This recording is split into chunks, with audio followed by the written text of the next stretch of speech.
El Ministerio de Curación, capítulo 2. Días de ministerio activo. En la vivienda del pescador en Capernaum, la suegra de Pedro yacía enferma de gran fiebre, y le rogaron por ella. Jesús la tomó de la mano y la fiebre la dejó. Lucas 4:38 y 39, Marcos 1:30 y 31 y Mateo 8:14 y 15. Entonces ella se levantó y sirvió al Salvador y a sus discípulos. Con rapidez cundió la noticia. El milagro se había realizado en sábado, y por temor a los rabinos la gente no se atrevió a acudir en busca de curación hasta después de la puesta del sol. Entonces, de sus casas, talleres y mercados, los habitantes de la ciudad se dirigieron presurosos a la humilde morada que albergaba a Jesús. Los enfermos eran traídos en camillas, otros que venían apoyándose en bordones o sostenidos por amigos. Llegaban tambaleantes a la presencia del Salvador. Hora tras hora venían y se iban, pues nadie podía saber si al día siguiente hallarían al médico divino, aún entre ellos. Nunca hasta entonces había presenciado Capernaum un día semejante.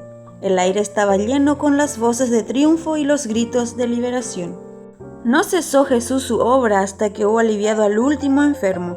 Muy entrada era la noche, cuando la muchedumbre se alejó y la morada de Simón quedó sumida en el silencio. Pasado tan largo y laborioso día, Jesús procuró descansar, pero mientras la ciudad dormía, el Salvador, levantándose muy de mañana, salió y se fue a un lugar desierto y allí oraba. Marcos 1:35. Temprano por la mañana, Pedro y sus compañeros fueron a Jesús para decirle que lo buscaba todo el pueblo de Capernaum. Con sorpresa oyeron estas palabras de Cristo: es necesario que también a otras ciudades anuncie el evangelio del reino de Dios, porque para esto he sido enviado. Lucas 4:43. En la excitación de que era presa Capernaum, había peligro de que se perdiera de vista el objetivo de su misión. Jesús no se daba por satisfecho con llamar la atención sobre sí mismo como mero taumaturgo o sanador de enfermedades físicas. Quería atraer a los hombres como su Salvador.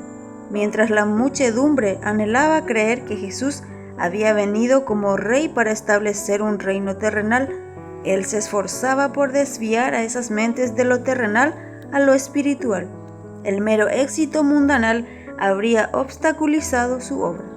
Y la admiración de la frívola muchedumbre discordaba con su espíritu. En su vida no existía reclamo alguno de derechos. El homenaje que el mundo tributa a la posición social, a la riqueza o al talento era extraño al Hijo del Hombre. Jesús no se valió de ninguno de los medios que emplean los hombres para granjearse la lealtad y el homenaje. Siglos antes de su nacimiento se había profetizado de él: no gritará, ni alzará su voz, ni la hará oír en las calles, no quebrará la caña cascada, ni apagará el pabilo que se extingue, por medio de la verdad traerá la justicia. Isaías 42, 2 y 3. Los fariseos buscaban la distinción por medio de su escrupuloso formalismo ceremonial y por la ostentación de sus actos religiosos y limosnas. Probaban su celo religioso haciendo de la religión el tema de sus discusiones. Largas y ruidosas eran las disputas entre sectas opuestas, y no era raro oír en las calles la voz airada de sabios doctores de la ley empeñados en acaloradas controversias. Todo esto contrastaba con la vida de Jesús, en la que jamás se vio ruidosas disputas, ni actos de adoración ostentosa, ni esfuerzo por cosechar aplausos. Cristo estaba escondido en Dios, y Dios se revelaba en el carácter de su Hijo. A esta revelación deseaba Jesús encaminar la mente de la gente.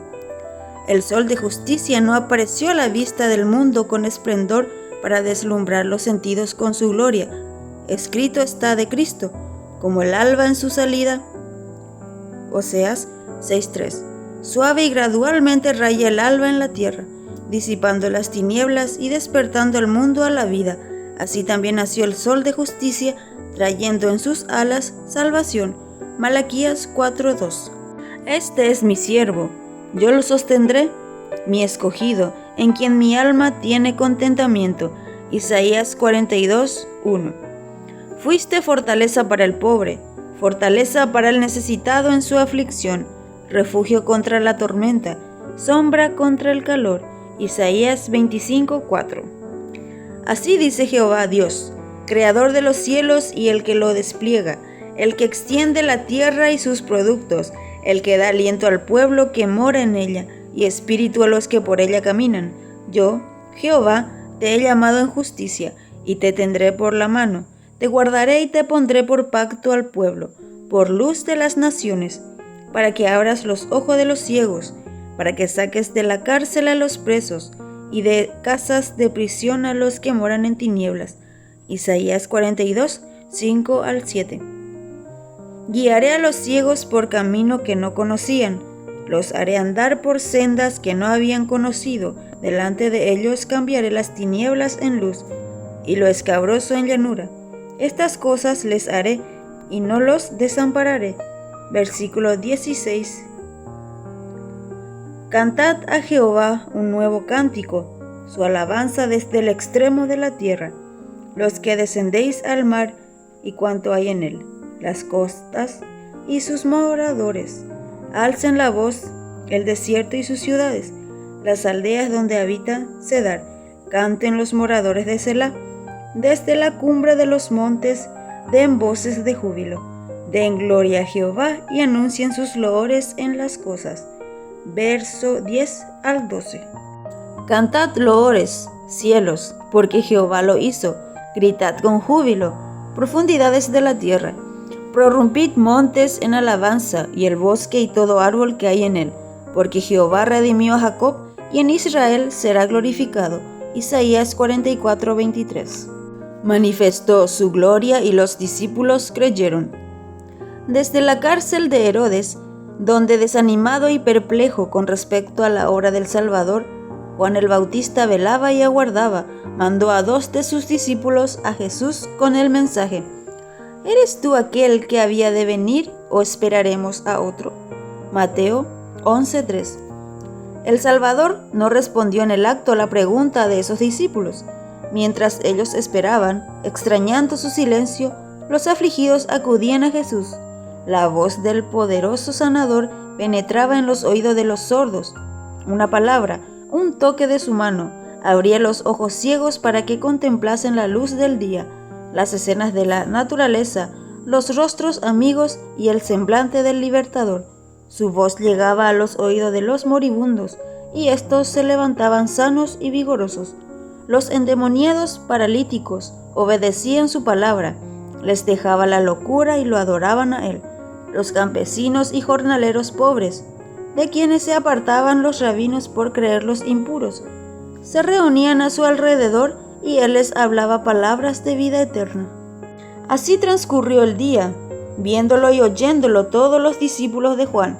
Finalmente Jesús los llamó y les mandó que volvieran a Juan y le dijeran lo que habían visto y oído, y añadió: Bienaventurado es el que no halle tropiezo en mí. Versículo 6. Los discípulos llevaron el mensaje y eso bastó. Juan recordó la profecía concerniente al Mesías. Me ha ungido Jehová, me ha enviado a predicar buenas noticias a los pobres, a vendar a los quebrantados de corazón y publicar libertad a los cautivos y a los prisioneros, apertura de la cárcel, a proclamar el año de la buena voluntad de Jehová, a consolar a todos los que están de luto. Isaías 61, 1 y 2. Jesús de Nazaret era el prometido, demostraba su divinidad al satisfacer las necesidades de la humanidad doliente. Su gloria resaltaba por su condescendencia al colocarse en nuestro humilde nivel. Las obras de Cristo no solo declaraban que era el Mesías, sino que manifestaban cómo iba a establecerse su reino. Juan percibió en revelación la misma verdad que le fue comunicada a Elías en el desierto, cuando un viento grande y poderoso rompía los montes y quebraba las peñas delante de Jehová. Pero Jehová no estaba en el viento. Tras el viento hubo un terremoto, pero Jehová no estaba en el terremoto.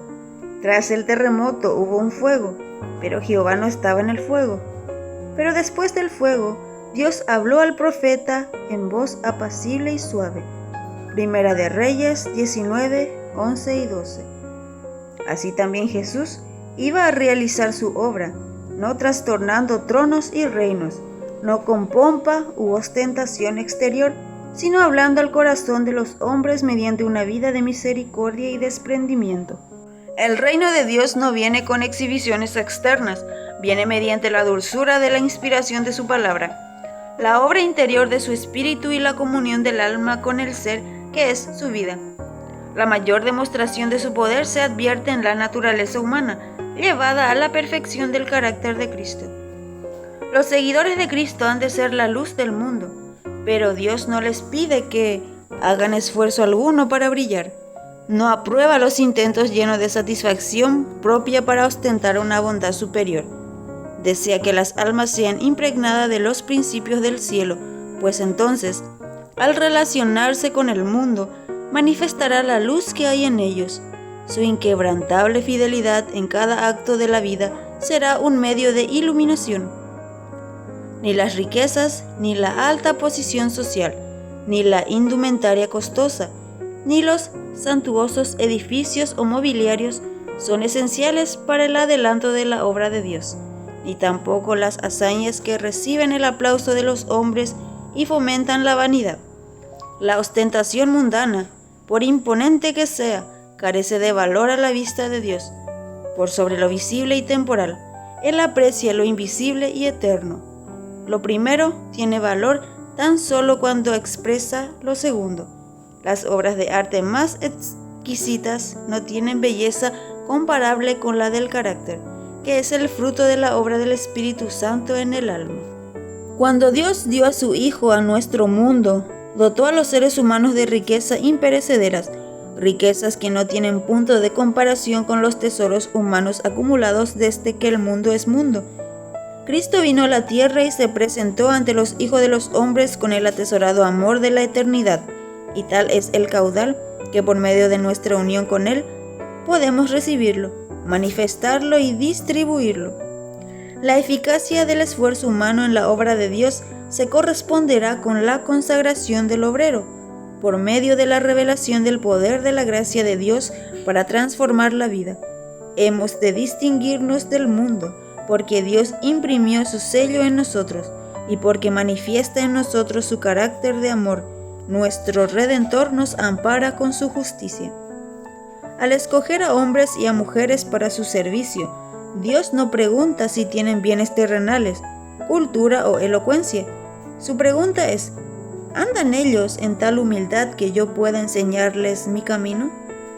¿Puedo poner mis palabras en sus labios? ¿Me representarán a mí? Dios puede emplear a cada cual en la medida en que pueda poner su espíritu en el templo del alma. Aceptará la obra que refleje su imagen. Sus seguidores han de llevar como credenciales ante el mundo las indelebles características de sus principios inmortales. En su brazo llevará los corderos. Mientras Jesús desempeñaba su ministerio en las calles de las ciudades, las madres con sus pequeñuelos enfermos o moribundos en brazos se abrían paso por entre la muchedumbre para ponerse al alcance de su atención. Contemplen a esas madres, pálidas, cansadas, casi desesperadas, y no obstante resueltas y perseverantes. Con su carga de sufrimiento buscan al Salvador. Cuando la agitada muchedumbre las empuja hacia atrás, Cristo se abre paso, poco a poco, hasta llegar junto a ellas. Brota la esperanza en esos corazones. Derraman lágrimas de gozo cuando consiguen llamarle la atención y se fijan en los ojos que expresan tanta compasión y tanto amor.